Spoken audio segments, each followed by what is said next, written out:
I stood backstage at the Veterans Gala, palms sweating so much they glistened under the dim lights. The microphone felt heavier than my rifle ever had, and yet this was what terrified me. Not the crowd, not the stage, but the man sitting in the front row, my father, Colonel Richard Hale, a decorated veteran, a legend in our hometown, and the man who believed his son was good for nothing but following orders. He always mocked my passion for music. Growing up, when I hummed melodies while polishing his boots, he'd scoff. "A soldier can't sing, Adrian. Pick something real, something useful." He never asked why I loved singing. Never bothered to see that music was the only thing that helped me breathe after. Returning from deployment, after the nights filled with shrapnel memories and the smell of burning sand. But tonight he put my name on the performance list as a joke. "Let them hear your little hobby," he said at breakfast. "Good entertainment, son." He laughed. My mother winced, and I swallowed the words I wished I could say. Now, as I peeked through the curtain, I saw him sitting with his old unit, already smirking. He'd told them, no doubt. Told them I'd stumble, crack, embarrass myself. The son who couldn't live up to the Hale legacy.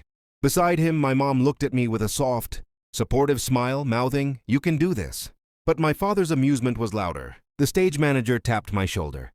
"Adrian, you're up." My legs felt stiff, but I walked out. The applause started politely, only because they applauded everyone. My father's whistle cut through the room, sharp, mocking. The lights hit me, blinding and hot. I took a breath. My throat tightened. My heart thumped wildly, like it wanted to run away. When the music started, I opened my mouth, but no sound came out. A murmur rushed through the audience. I saw my father lean back, nudging his friend, laughing. Something inside me cracked. Not from shame, from anger. From years of being treated like a disappointment. From being mocked for the only thing that kept me alive. I closed my eyes. I remembered the lullabies my mother hummed when my nightmares were too strong. I remembered singing quietly in my barracks bunk, trying to drown out the world. And then, I began to sing. My voice was shaky at first, trembling like a wounded soldier finding balance. But with each note, strength returned. The hall went silent. Even the air seemed to pause. But my father, he stopped smiling.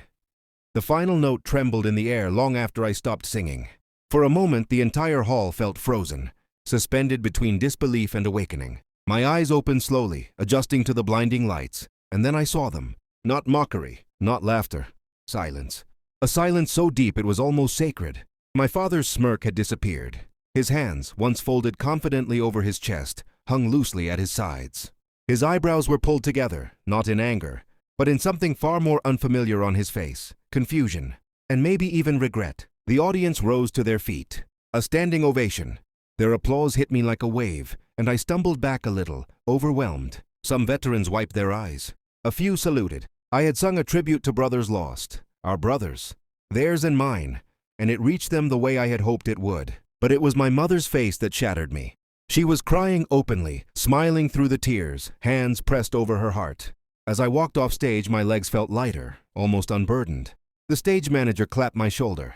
"That," he said, voice thick, "was the performance of the night." But I knew the moment wasn't over yet. I still had to face him. My father pushed through a few people until he stood right in front of me.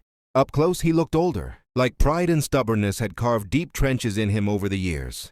He opened his mouth, closed it, then tried again. "Adrian." My name sounded strange on his tongue, softer, hesitant. That wasn't what I expected. I held my breath.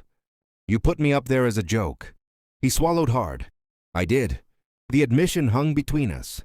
For the first time in my life, he didn't look like a colonel. He looked like a man who didn't know his own son. "You're a soldier," he said quietly. "But you're more than that." His eyes fell. I didn't see it before. I wasn't prepared for the next part. He reached out and pulled me into a rough, awkward embrace. "I'm proud of you, son." The words hit me harder than any explosion I'd survived. My chest cracked open, not with pain this time, but relief, maybe healing. When I stepped back, he cleared his throat, blinking quickly. "So," he said, trying to regain his usual tone, "you really can sing." I smiled, small but real. "Yeah, Dad, I can." And for the first time, he didn't laugh.